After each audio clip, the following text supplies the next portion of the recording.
I did another video on how I made this picture frame, so now I'm going to show you how to finish it.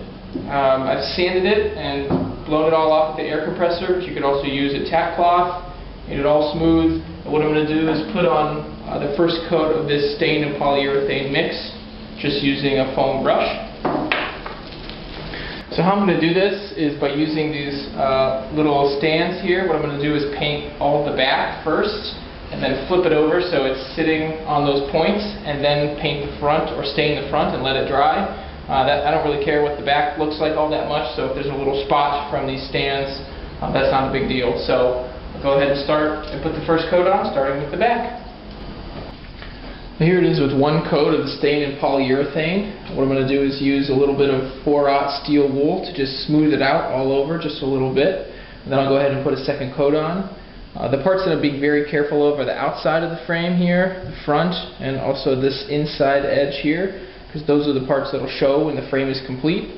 Everything else I'm just trying to make sure that I get a good coat just to seal the wood, but now I'll smooth it out and then put a second coat on.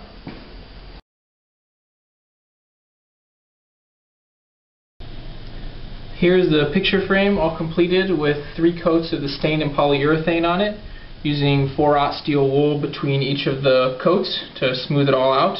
I got my picture mounted at a professional picture framing studio with the backing, a couple of mats, and also the glass cut to size. So I'll just drop that into the picture frame opening. Okay, what I've now started to do is to put it in place with these small nails. I'm probably going to put them about every 4 inches or so. They don't need to be in very deep, but this will keep things all tight in the frame. Here you can see the frame with all of those nails installed, kind of put it in at an angle all around the piece. Next is the hanging hardware, so I'm going to do it with these 2 clips and some wire.